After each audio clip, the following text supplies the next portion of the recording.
जिस तरह से भारत में कोविड-19 जैसी महामारी है और इस वक्त सभी जो काम धंधे हैं उन पर काफ़ी ज़्यादा प्रभाव पड़ा है, वहीं सरकारी कामकाज में भी इसका काफ़ी प्रभाव देखने को मिला है। लेकिन ऐसी आशंका भी जताई जा रही है, ऐसी उम्मीद भी जताई जा रही है कि जल्द ही जो सरपंची चुनाव है, हरियाणा प्रदेश के सरपंच चुनाव हैं, वो लगभग जनवरी से फरवरी तक जो है हो जाएंगे और पूरी तरह से वो जो तैयारियां हैं वो भी पूरी हो जाएगी और सरपंची चुनाव पूरे होने की उम्मीद जताई जा रही है। ऐसे में कुछ ही समय रह गया है सरपंची चुनाव को और ऐसे में गांव के जो भावी उम्मीदवार हैं जो चुनाव लड़ना चाहते हैं वो भी इस वक्त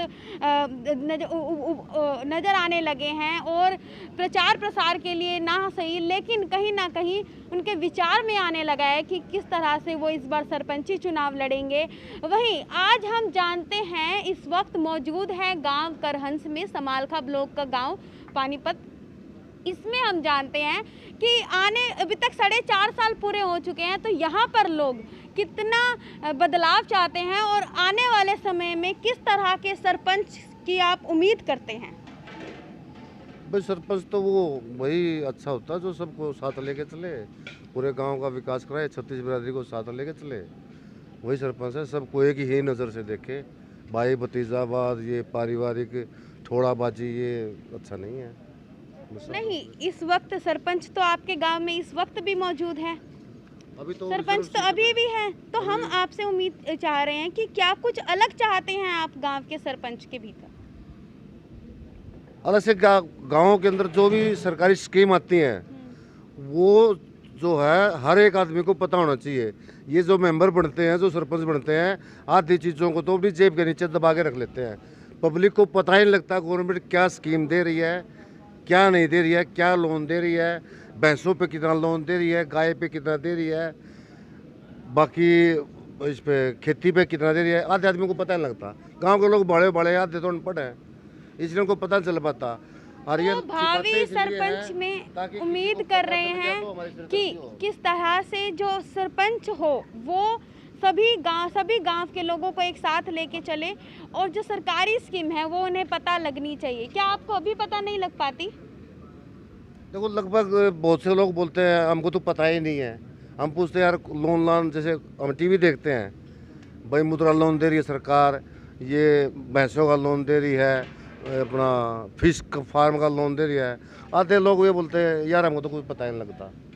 तो जिस तरह से गांव के लोग कोई भी हो, हम अपना प्रतिनिधि चुनते हैं ये सोचकर कि वो हमें हर तरह की सुख सुविधाएं मुहैया करवाएगा, इसीलिए हम उसे अपना प्रतिनिधि चुनते हैं, एक मुखिया चुनते हैं। जिस तरह से परिवार में एक बड़ा सदस्य होता है जो पूरे परिवार का ख्याल रखता है, वैसे ही सरपंच का पूरा जो कार्य रहता है वो पूरे गांव का ख्याल रखना होता है और रखते भी है सरपंच इसको। तो अभी हम इनसे जानते हैं। हाँ जी, ताऊ जी, किस तरह का सरपंच चाहते हो आने वाले समय में?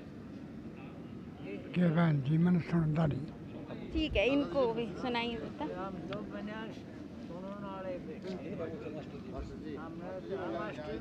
हाँ जी ताऊ जी, किस तरह का सरपंच चाहते हो?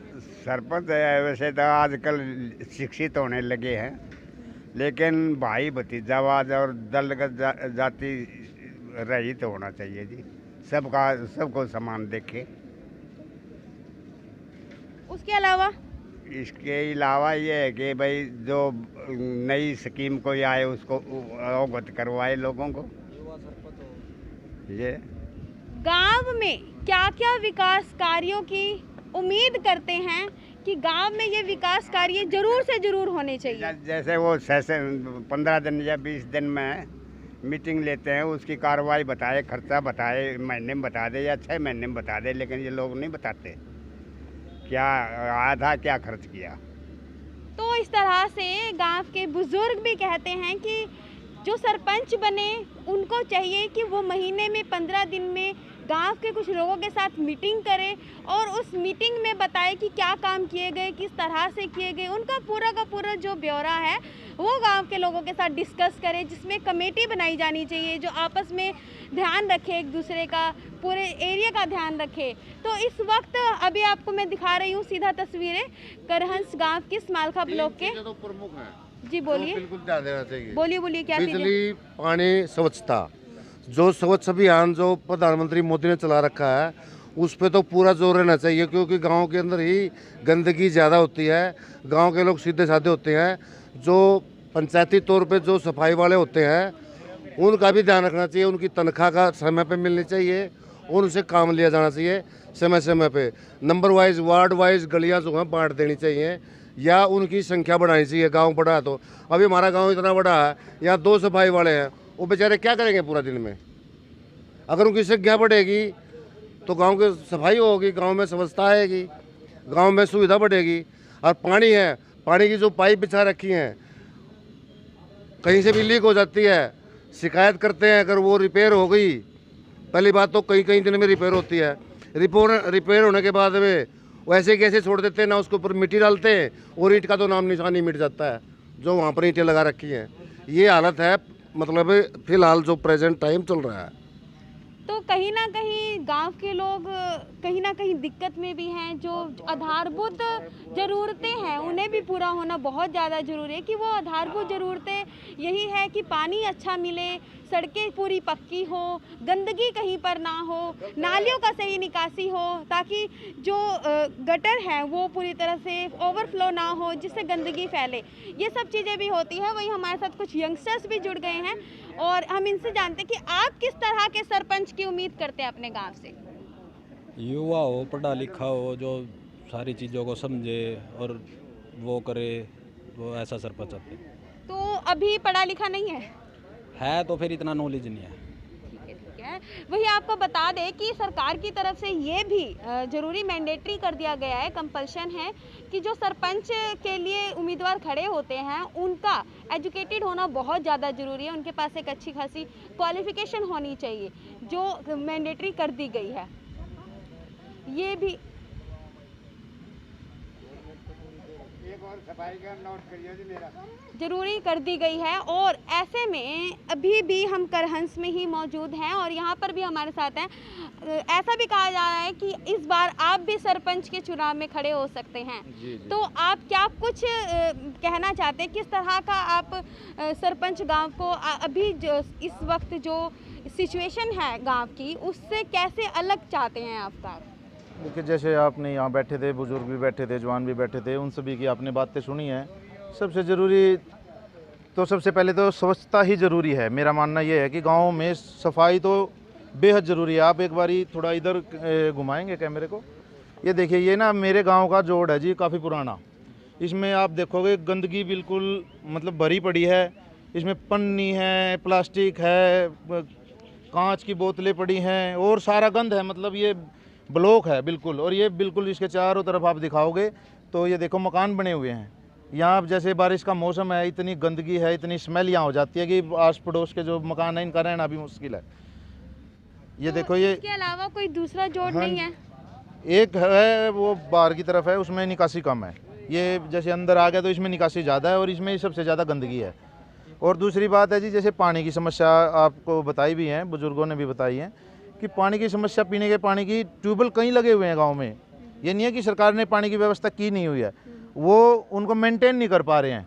मेरे ख्याल से 5-6 ट्यूबवेल मेरे गांव में लगे हुए हैं जो पंचायत के अंडर आते हैं और उनके अंदर मेरे ख्याल से 1-2 ट्यूबवेल ही वर्किंग रहता है। कभी वो ख़राब है तो कभी वो ख़राब है, कभी वो ख़राब है, कभी वो ख़राब है। नहीं, अगर आप सरपंच बन जाते हैं तो आप इसका ये जो जोड़ है ये पूरी तरह से ब्लॉकेज हो रखा है, आपने बताया इस बात को और हम देख भी सकते हैं इस चीज़ को। तो आप इसका निपटारा किस तरीके से करेंगे? देखिए जी, अगर मेरे को सेवा का मौका गांव देता है तो ये एक अकेला जोड़ नहीं है, और भी 2-3 जोड़ और हैं, गांव के अंदर भी हैं, बाहर भी हैं। सबसे पहले इनका पानी निकाला जाएगा, इनको साफ़ सफाई करी जाएगी, इनकी 4 दीवारी करी जाएगी और इनकी भी यहाँ ये मान लो गांव के बीच में है और ये भर जाता है तो इसकी निकासी का भी इंतजाम होना चाहिए कहीं पे, कहीं ना कहीं पे उसको भी किया जाएगा। तो आप लोगों ने इससे पहले अपने जो इस वक्त आपके जो मौजूदा सरपंच हाँ हैं, जी। क्या उनसे कभी इस बात को लेकर डिस्कशन नहीं की? होती रहती है जी डिस्कशन, पर वो बात वहीं रह जाती है, नहीं हो पाता। फील्ड पे कुछ नहीं होता, पेपर वर्क ही है और कहने सुनने में ही रह जाती है, बातें नहीं होता, फील्ड वर्क नहीं हो पाता। और दूसरी, बच्चे हैं जी गांव में और गांव में होता है यूथ, सबको चाहिए खेलने की कोई व्यवस्था नहीं है, काफ़ी दूर है मेरे गांव से स्टेडियम, यहाँ से कम 2 किलोमीटर दूर है और वहाँ का रास्ता बिल्कुल कच्चा है। गांव ने ज़मीन भी दे दी, ब्लॉक ने स्टेडियम भी बना दिया, ब्लॉक लेवल का स्टेडियम है, वहाँ जाके देखो बड़ी खस्ता हालत है उसकी, कोई रख रखाव नहीं है उसका बिल्कुल। वो मतलब बिल्डिंग बन गई थी तो उसके बाद उसको संभाला नहीं गया है। बच्चों को वहाँ जाने में इतनी दिक्कत है कि अब बारिश हो रही है तो रास्ते में पानी भर जाता है, उसका रास्ता सबसे पहले पक्का चाहिए। बिल्कुल बिल्कुल। यदि आप इस वक्त चुनाव में अगर खड़े होते हैं, सरपंची चुनाव में, तो ऐसे में आपको क्या लगता है कि आप क्या क्या कार्य हैं जो हटकर करवाना चाहते हैं गांव के विकास के लिए? आपको लगता है कि ये होने चाहिए थे बट नहीं हो रहे हैं, और क्या कारण है कि आप सरपंची चुनाव में खड़ा होना चाहते हैं? इसका तो हम समझ सकते हैं सिंपल कि आपको सेवा का मौका अच्छा मिलेगा, आप क्या क्वालिफिकेशन है आपकी, जिस वजह से आपको लगता है कि मैं अपनी क्वालिफिकेशन को यहाँ पर बेहतर तरीके से इस्तेमाल कर सकता हूँ। देखिए जी, मैं BA LLB हूँ और 13-14 साल की मेरी प्रैक्टिस भी है कोर्ट की, तो एजुकेशन मेरी ये रहेगी। और उसके बाद सेवा भाव से गांव में सरपंच का पद हेतु हम उम्मीदवार बन के आए हैं और कोशिश यही रहेगी कि सेवा भाव में ही टाइम हमारा बीत जाए और सेवा करते हुए गांव की। और बच्चों के लिए जैसे हैं जी, यूथ के लिए सबसे ज़रूरी हम मान रहे हैं कि लाइब्रेरी का होना ज़रूरी है, गाँव के अंदर एक लाइब्रेरी होनी चाहिए। और दूसरा है, मेरे गांव में काफ़ी ज़मीन है जो काफ़ी अच्छी जगह पे है, जहां सारा गांव की औरतें, महिलाएं होगी, लड़कियां होगी, छोटे बच्चे हो गए, आसानी से पहुंच है उनकी वहां तक। वहां एक स्टेडियम इस टाइप से हो, पार्क बन जाए जहां आराम से बैठ सके, शाम को बुजुर्ग भी हैं, महिलाएं भी हैं, घूम सकें, उनको भी थोड़ा घूमने का, क्योंकि गाँव में कहाँ घूमें बताओ, क्योंकि एक पर्दा प्रथा है गाँव में। कोई बुजुर्ग आ गया, शाम को कोई जा भी रही है लेडीज़, तो वो तो उसी में घूंघट में ही रह जाती है, तो वहाँ जाके आराम से घूम सकती हैं। अगर वहाँ ऐसे कुछ व्यवस्था पंचायत करा पाती है तो वो मेरे हिसाब से अच्छा है, जहाँ मतलब लेडीज़ जाके घूम सकती हैं आराम से, बच्चे घूम सकते हैं एक तरफ। नहीं तो अभी भी गांव के 2-3 रोड हैं, इधर ब्योली रोड पे चला गया, इधर ये लिंक रोड गांव से जो GT रोड पे गया हुआ है। यहाँ काफ़ी महिलाएं रात को शाम के टाइम टहलती, सवेरे के टाइम यहाँ ट्रैफिक भी आता है, चोट लगने का भी बहुत ज़्यादा खतरा रहता है। तो हमारी सोच है कि वहाँ पे एक पार्क बनाया जाए जिसमें लेडीज़ हैं, बच्चे हैं, आराम से घूम फिर सकें। एक लाइब्रेरी का भी बहुत ज़रूरी है, क्योंकि बच्चे हैं, पढ़ने वाले हैं और काफ़ी आगे यूथ में बड़ा क्रेज़ है जी कि लाइब्रेरी हो, क्योंकि बच्चे अभी भी स्माल का लाइब्रेरी बनी हुई हैं कई सारी और वहाँ जाते हैं। अगर गांव में हो तो गांव का बच्चा किसी टाइम भी जाके कितना भी टाइम वहाँ लगा सकता है, वहाँ आने में जाने में काफ़ी टाइम लगता है, पैसा भी देना पड़ता है, क्योंकि फ्री तो लाइब्रेरी वहाँ होती नहीं। गाँव में लाइब्रेरी होगी तो फ्री होगी और बच्चे आराम से अपना जो उनको चाहिएगा वहाँ अवेलेबल कराने की बिल्कुल कोशिश की जाएगी। और जी गाँव में बच्चे हैं, जिम वगैरह जाते हैं, जिम के लिए उनको स्माल का जाना पड़ता है। अगर गांव मेरे को सेवा का मौका देता है तो कोशिश रहेगी गांव के अंदर एक हेल्थ क्लब बनाया जाएगा, ताकि सारे गांव के बच्चे वहां अपना आराम से एक्सरसाइज कर सकें। ओपन जिम हो जाएगा। तो इस तरह से हम आपको हर दिन दिखाते हैं कि किस तरह से गांव में विकास कार्य हो रहे हैं, लेकिन जहां नहीं हो रहे हैं वहां लोग किस तरह के सरपंच की उम्मीद कर रहे हैं। वहीं हमारे साथ इस वक्त मौजूद थे जितेंद्र जी गांव करहंस से, जो कि आने वाले समय में सरपंच चुनाव के लिए एक भावी उम्मीदवार हैं गांव करहंस में सरपंच चुनाव के लिए। और इनका कहना है कि गांव में हेल्थ क्लब बनाया जाएगा, अगर इन्हें सेवा का मौका मिलता है, एक ओपन जिम होगी जिसमें सभी अपनी फिटनेस का ध्यान रखने के लिए उधर जा सकते हैं, स्टेडियम बहुत ही बेहतरीन तरीके से बनाया जाएगा, लाइब्रेरी बनाई जाएगी। तो इस तरह के ये वादे अभी करते हैं और ये सोचते भी हैं कि अगर इन्हें मौका दिया जाएगा तो ये कुछ ऐसा करेंगे यहाँ पर। वही आप क्या चाहते हो? मैं ये चाहता हूँ कि जितने कुम्हार हैं इस गांव के, उनका इस जोड़ में साझा है और गांव में कहीं साझा नहीं पंचायती, ये कुम्हारा के नाम से जोड़ है। वो थान बनाया पिछली तरफ कुम्हारा ने, तो उस पर भी रोड़ा होया। अच्छा जी। उस पर भी रोड़ा हो बनया और ईव चारों ओर से इसको घेरन लाग रहे हैं सब। मारा और कहीं ऐसा नहीं, इस जोड़ में है पूरे गांव में, और कुम्हारा के नाम से ये जोड़ है और उसी के नाम से यूँ पुकारा जाता है। तो मेरी तो ये बात है, मेरी के सारे कुम्हारा की है। हाँ, मैं तो ये कहना चाहता हूँ, अगर जो इसकी मतलब सफाई या सुविधा हो जाए, अतः हम तो धोखा पूजी हर साल दिवाली पर हमारा बच्चा बच्चा धोखा मार खाता है इसकी। हाँ, सारा काम जोड़ मत ही कर रहे हैं। और देख इसमें गंदगी अर्चुगुर्दे को दाब लिया, जोड़ चारों ओर से व्रत कर रहे हैं लोग और अपना दीवार खींच लेते हैं। व्यवस्था पूरी नहीं है, इस वजह से ये करना पड़ रहा है ना। व्यवस्था तो ही गांव के हाथ में होगी, सरपंच के हाथ में होगी। अगर जो हम सारे मिलकर करें, हमने क्या करण दे, गांव करण नहीं दे। ये गांव का है, गांव ही मिलकर करे, गांव इस चीज़ को मिलकर करेगा, उसी दिन हो भी जाएगा। जिस दिन पंचायत इसका मुद्दा उठाएगी उस दिन हो भी जाएगा, ये कोई बड़ी बात भी नहीं है। पर उठा ही नहीं रहे, ये पड़ा है, आपको दिखाया भी है, आपने जैसे पीछे दिखाया था कि गंदगी भरी पड़ी है। और वैसे भी ये गाँव के बीच में है भी गांव के बीच में, चारों तरफ मतलब रहने के लायक नहीं रही ये जगह, इतनी इसमें गंदगी हो जाती है, इतनी स्मेल यहाँ रहने वालों को सहन करनी पड़ती है। मच्छर हैं, पूरा 6 महीने तो यहाँ मच्छर नहीं जाते, यहाँ तो मैं कहता हूँ पूरा साल नहीं जाते। सर्दियों में भी मच्छर यहाँ देखने को मिलेंगे आपको। और मेरे गांव की जी करीब 4 निकासी हैं जी गांव से, एक ब्योलीवाड़ी से है, एक मछुरली रोड पे है और 2 जीटी रोड से हैं। चारों की चारों पे आप जाके देखोगे ना तो मेरे गांव की एंट्री ऐसी है कि मतलब आप निकल नहीं सकते वहाँ से। और बाइक वाले का तो ये मान के चलो गिर भी सकता है वहाँ पे, इतनी मतलब पानी भर जाता है इस सीजन में। और मेरा गांव का मंदिर है जी, गांव ने मतलब इतना जोर लगा के और चंदा इकट्ठा करके इतना बड़ा मंदिर ही खड़ा करा है। और आज के दिन आप देखोगे वहाँ मतलब इस टाइम पे पूरा जोड़ मिलेगा आपको, कम से कम भी वो 200 मीटर तो करीब होगी वो गली, 300 भी हो, उस गली में आपको पानी मिलेगा। पूरा साल पानी रहता है, ये नहीं अभी बारिश में है, वो वहाँ तो पूरा साल ही रहता है जी, वो बड़ी समस्या है। तो देखा आपने, अभी 4.5 साल पूरे हुए हैं, सरपंच के जो चुनाव है उनको भी 4.5 साल पूरे हुए हैं, लेकिन इससे पहले ही अभी 5 साल पूरे होने में कुछ समय बाकी रह गया है। और उससे पहले ही जो चुनाव है उसकी सरगर्मियां गांव में देखने को मिल रही है, तेज हो चुकी है वो सरगर्मियां। और अब जो चुनाव है उसको लेकर लोग काफ़ी ज़्यादा बातचीत करने लगे हैं, आपस में उनकी डिस्कशन अच्छी होने लगी है। वहीं जिन्होंने चुनाव लड़ना है उनकी कहीं ना कहीं अपनी जो विचार है, अपनी रणनीति है वो बननी शुरू हो गई है। और ऐसे में गांव करहंस की हम मौजूदा हालात इस समय आपको दिखा रहे हैं कि किस तरह से यहाँ पर जो है जोड़ की जो है मुद्दा उठाया गया है यहाँ पर, कि यहाँ पर जोड़ की जो व्यवस्था है वो सही नहीं है।